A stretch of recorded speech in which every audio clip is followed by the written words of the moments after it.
Hey, what's up guys? Today we're gonna be making a croque monsieur, which is a classic French ham and cheese sandwich. We're gonna incorporate miso into our bechamel, and we're gonna switch out what is traditionally Gruyere cheese for Comté cheese. Open up your palate and make something that is a traditional and classic dish into something new and fresh. Hit the subscribe button below. Let's begin. So the croque monsieur has a lot of different elements. One of them is a bechamel, which is a melted milk stock of sorts, almost a gravy, flour, butter, milk. We're gonna change it up a little bit. I wanna do a dashi. I think it can help with some of the umami and then just add like a little bit of a different underlying tone. I'm gonna take 12 ounces of evaporated milk. And this is good because this is gonna contain much more concentrated proteins and glutamates. So it's a much stronger milk flavor and there's a lot more umami in evaporated milk. And then I'm gonna take some water and get us up to the 4-cup point. And then I'm gonna give it a good mix. We're now going to treat this as if it was a dashi. So we're gonna bring it up to temperature with our kombu, which is our seaweed here. The white stuff is just crystallized glutamates. This is your typical Japanese, stock that's used for a variety of dishes. Of course, miso soup is one of everybody's favorites. One of the things you wanna make sure you're doing anytime you're making a dashi is temperature management. You typically only wanna boil it after the kombu is removed. So what I'm gonna do now is add our evaporated milk and water to the pot. Now we're gonna bring that up to temp. I do have a probe.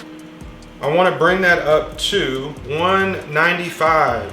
Now you wanna bring up the kombu and the evaporated milk and water at the same time. So I'm gonna go in with the kombu. And through the use of technology, this is going to alert me when the evaporated milk and water comes up to 195, at which point we'll remove the kombu, and then we're gonna go in with our little bitty dried anchovies. These are juvenile dried anchovies. Most of the time, dashi is gonna be made with katsuobushi, which is your toasted, dried, fermented tuna fish flake. Now, that is going to be a little bit of a flavor profile that I want to stray away from with such a delicate sandwich here, the croque monsieur. So I'm going to use some juvenile anchovies. They have no smoke on them and it's not going to be overpowering. So we're going to add that after we get the kombu and the stock up to 195. We are at 162 degrees Fahrenheit. We have some light steam coming up off the evaporated milk and water. The kombu is imbuing this lovely milky stock with all the glutamates and undertones of the sea, in a sense. Man, it is gonna be filled with umami. Dashi is one of the most versatile stocks of all time. All right, so we are at 195 Fahrenheit. We've got some great aromas coming off of this. I'm just gonna hold it at 195, just get a little bit more extraction, just for about another minute or two, and then we're gonna incorporate the juvenile anchovy. The concept that I talk about a lot, you'll see in the coming videos, is called umami synergy, which is the interplay between molecules that make umami up. All right, so we've steeped long enough. I'm gonna bring the kombu out. Got a little bit of scum coming to the top. Pretty typical. Usually we'll take that out. Sure, all of our kombu is out. You will have a little bit of scum. You can take that out as well. We're gonna strain it through cheesecloth ultimately at the end. All right, so now we've got our stock boiling. I'm gonna add in the dried anchovies and I'm gonna take it off of the heat. And we're just gonna let this steep for about 10 minutes and then we're gonna strain it. So I'm gonna go ahead and take off my temperature probe thermometer and we're gonna let this kind of just hang out 10 minutes covered. All right, so it's been 10 minutes. We're gonna get the dried anchovies strained out of the mixture. I'm gonna give it a quick stir and then we're going to strain it. So I'm gonna just lightly work it through. Don't want to squeeze too much. You will extract bitter flavor components, which are not really agreeable. All right, guys, so now we are going to melt the stock in with our butter. All right, the butter is foaming, so we're gonna go in with our flour. I've got 20 grams of flour to 28 grams of butter. Now we're just gonna saute this up for a minute. Once the big clumps are out, we're gonna go in with our miso paste. Miso paste to taste. This is totally personal preference. I can't tell you how much you'd use, but you can just use some. I've got about 1.5 cups of my hot stock that I'm gonna work in incrementally. If you are going from cold, it will take about twice as much time as it takes with hot. So again, you wanna stir for clumps. Make sure all of the clumps are out. Once the liquid you've added is fully incorporated, you wanna go in with just a little bit more. I'm gonna cut my heat down. Oh yeah, you don't need to salt it off. That miso paste has the salt you need. All right, fully incorporated. Go in with the rest. That's great, guys. Luscious and creamy sauce. This is our bechamel. So this is Comté cheese. Honestly, Gruyere and Comté kind of share a lot of the same elements and notes. It's gonna pair extremely well with our miso bechamel. It is pretty nutty. It's got just a little bit of funk. If you love Gruyere, you'll love Comté. Nice, generous size grating. We're gonna be very liberal with the amount, so we do wanna get a good amount grated up. Guys, so this is our lovely Comté cheese.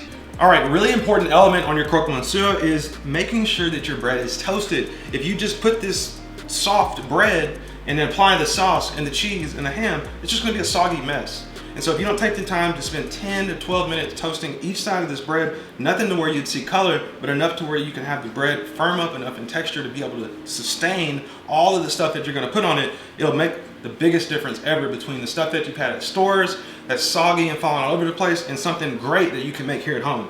All right, so we got our lightly toasted bread. I've got my Comté cheese. I've got some apple slices that I did on the mandolin. It's just gonna add a nice and nutty and sweet note. Of course, we've got some honey ham here. It's paper thin. Particularly, that's my preference. You can kind of go carbon board style if you want. So the first thing that I'm gonna do is get down with some of the mustard on all of the bread. The mustard is gonna actually help cut through the richness of the sauce, and it's a really important element. So if you don't like mustard, then go home. You can see the bread is nice and toasty. Very important element. All right, now it's time for our miso bechamel. So the mustard is gonna be a little bit of a protective layer, and we're gonna get that spread. Now we're gonna go down cheese on all 4 of the slices. Be very generous here. And I'm gonna go a little bit heavier on the cheese that is on the topping side. So on my left side, this is gonna be the topping. So I'm gonna go just a little bit heavier. The next layer, which is the apples, and that's gonna give us a little bit of a sweet note. Just a little bit of acidity. This is a Fuji apple. And then I'm gonna go down 6 paper thin slices of ham. Your bread can be thicker, your ham can be thicker. You know, you could do no apple. It is a totally customizable sandwich. I like to get a little bit of the bechamel on top of the cheese. It's gonna be nice and bubbly when it gets out. All right, so now you want to top your sandwich. I'm gonna crack just a little bit of black pepper on top. 400 for about 15 minutes. At about 15 minutes, you should be ready to go onto the broiler, and you're gonna put it on 500. And we want our sandwich to hit an internal of about 105, and then we're gonna hit the broiler. Make sure it's as close to the broiler as possible to get the nice bubbly top. All right, guys, this is looking great. Oh man. Oh yeah.